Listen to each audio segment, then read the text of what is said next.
아브라함이 자기 아내와 자기의 모든 소유와 자기와 함께한 롯과 더불어 이집트에서 올라와 남쪽으로 들어갔는데 아브라함에게 가축과 은과 금이 심히 풍부하였더라. 그가 남쪽에서부터 이동하여 베델에 이르러 베델과 아이 사이 곧 처음에 자기 장막이 있던 곳에 이르렀고 제단이 있던 곳에 이르렀는데 그것은 그가 거기서 처음에 만든 것이더라. 아브라함이 거기서 주의 이름을 부르니라.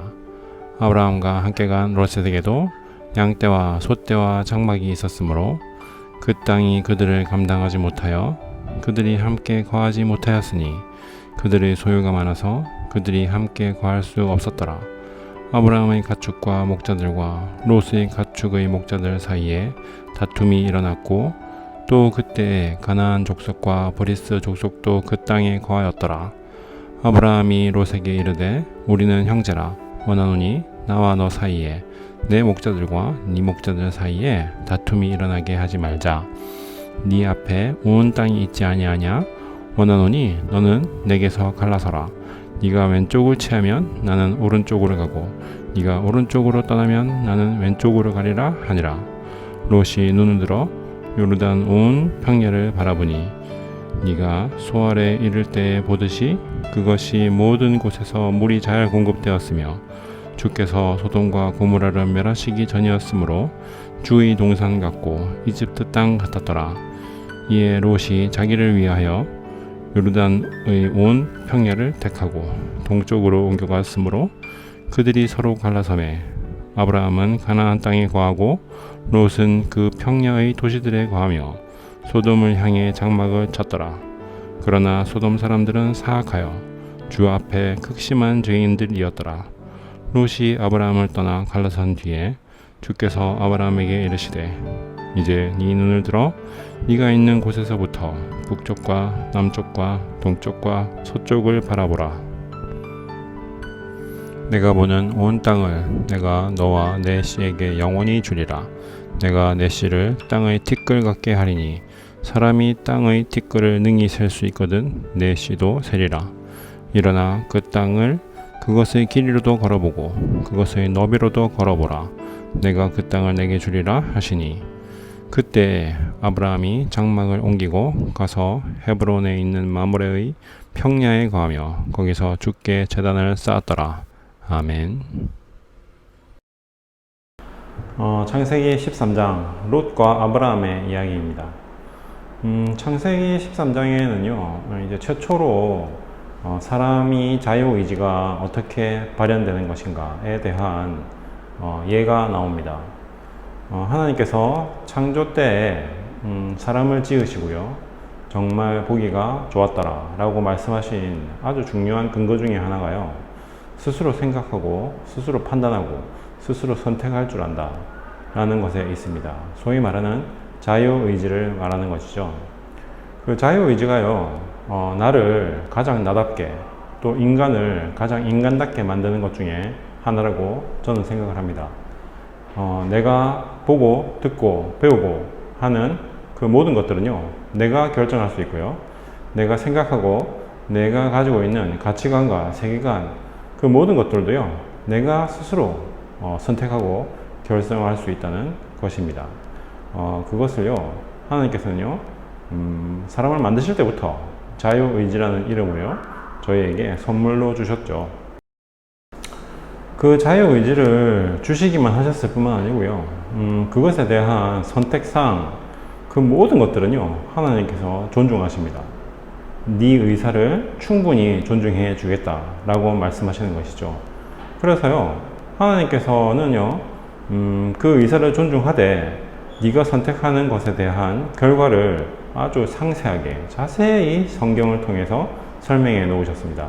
네가 이런 선택을 할 때는 이러한 결과가 날 것이고 저런 선택을 할 때는 저런 결과가 나게 될 것이다 라는 것은 이미 하나님께서 창조 때부터 정해 놓으신 딱 세팅해 놓으신 그러한 진리라는 것이죠. 뭐 누가 어떻게 이거 잘못됐는데요? 라고 할 수 있는 근거가 전혀 없는 이미 정해져 있는 룰이라는 것이죠.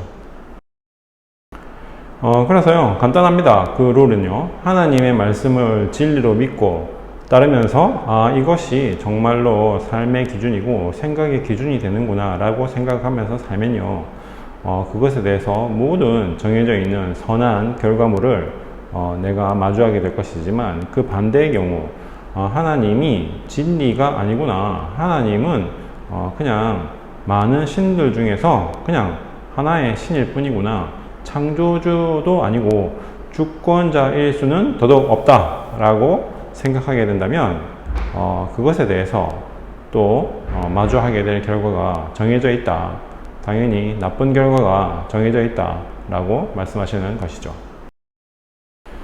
그래서요, 성경에서 말하는 것은요, 복과 저주, 구원과 멸망, 선과 악, 뭐 이런 것들은요, 결국에는 내 선택에 따른 결과물이라는 것이 성경이 말하고 있는 가르침입니다.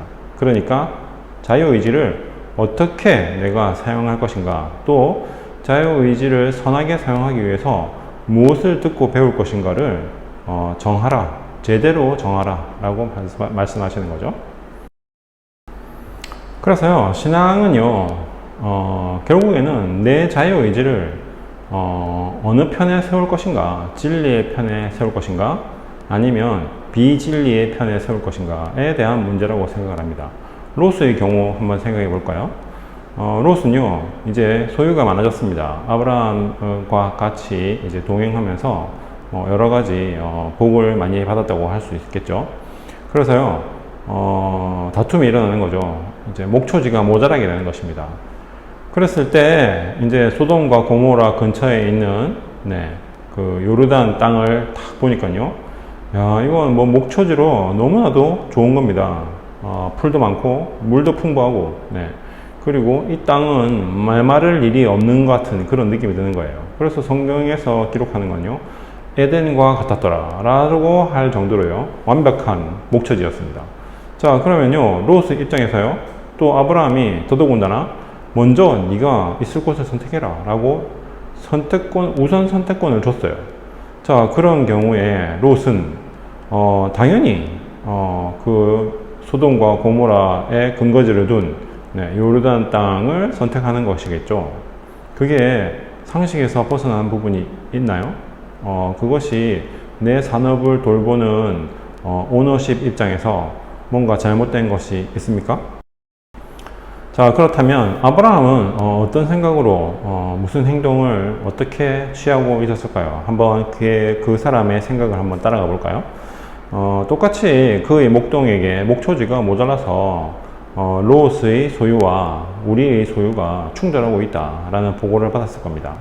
자, 그러면 이제 대체 목초지를 찾아봐야 되겠죠. 그럴 경우에 당연히 요르단 땅도 뭐 눈에 들어왔을 거고, 소돔과 고모라에 대한 정보도 똑같이 아브라함도 미리 다 알고 있었을 것입니다. 자, 그런데도 불구하고요, 롯에게요, 네가 먼저 네가 있을 곳을 선택해라. 네가 왼쪽에 있으면 나는 오른쪽에 있을 거고, 네가 위쪽에 있으면 나는 아래쪽에 있을 거다. 이런 식으로 서로 부딪히지 않게 훨씬 멀리 떨어져서 지낼 수 있으니 네가 먼저 선택하거라 라고 우선권을 줬죠. 그게 뭐 양보를 해서 뭐 미덕을 세웠다, 뭐 이런 차원의 문제일까요? 아니면 아브라함이 생각할 때 소돔과 고모라는 망할 것 같아, 저기 내가 생각할 때 하나님이 조만간에 망하게 할 거야, 뭐 이렇게 미리 예언적 사고를 했던 것일까요? 롯도 아브라함도 사실은 소돔과 고모라가 그렇게 망할 줄은 아무도 모르고 있었을 것입니다. 자, 그렇다면 결정적으로 롯도 아브라함도 둘 다 자신의 미래에 대해서는요, 전혀 아는 바가 없고, 거기에 대해서 또한 내가 이 일로 성공할 것인가, 이런 거에 대한 막연한 기대감이 있을 뿐이지 둘 다 입장은 똑같았다는 것이죠. 근데 아브라함과 롯의 차이점은 무엇이었을까요? 그 당시에 소돔 땅은요, 하나님 앞에서 매우 악한 사람들이 살고 있더라라는 기록이 벌써 나오죠. 그래서요, 이 정도 기록이 되어 있으려면요, 그 당시에 소돔 땅의 타락상은 알만한 사람들은요 다 알고 있다는 그런 내용이겠죠.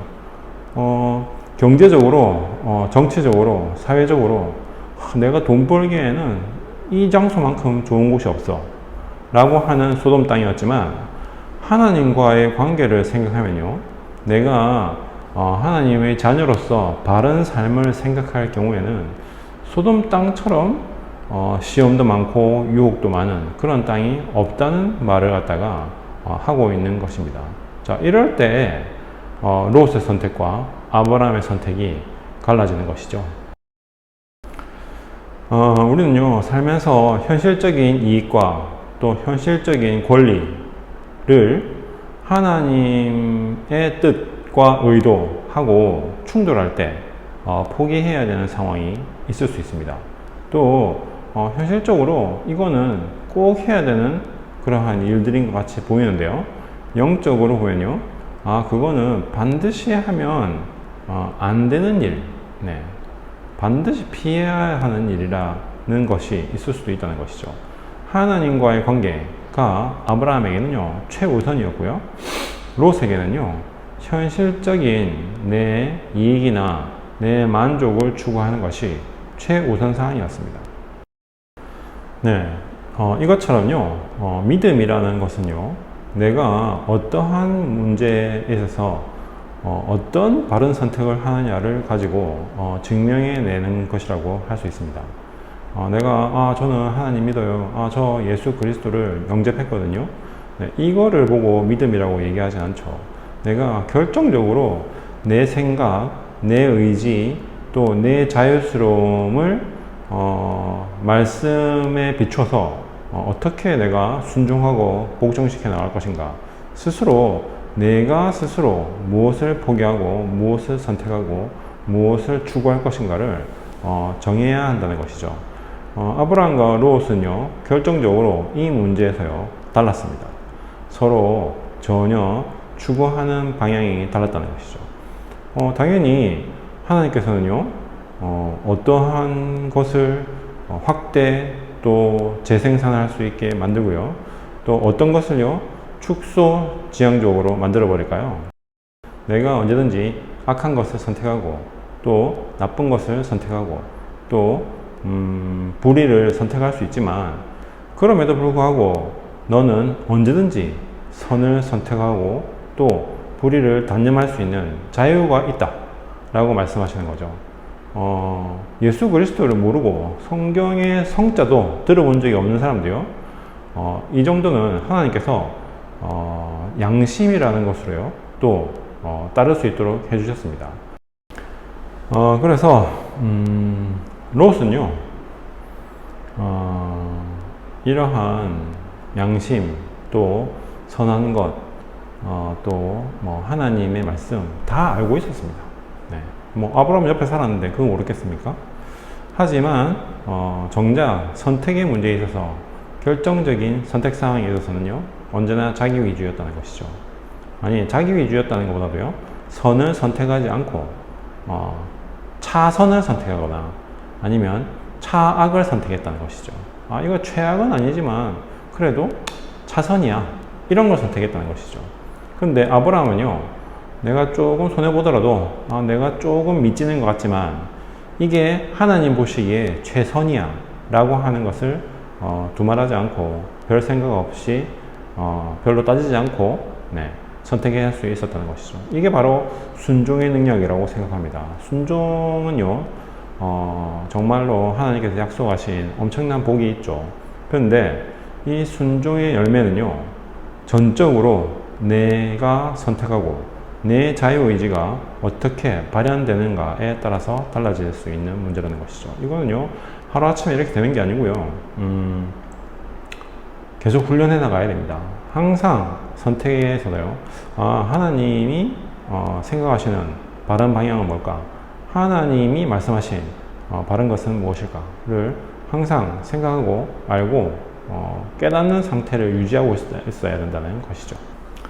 하나님, 정말로 한 치 앞을 알지 못하는 저희가 하나님께서 말씀하시고 이미 가르치신 그런 모든 순리와 또 진리와 또 하나님 아버지께서 말씀하신 그러한 여러 가지 좋은 것들에 대한 교훈을 기준으로 삼고 살아갈 수 있는 그러한 저희가 될 수 있도록 주님께서 도와주시옵소서.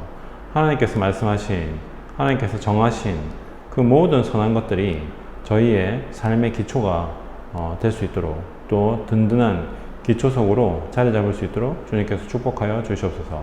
예수님 이름으로 기도드립니다. 아멘.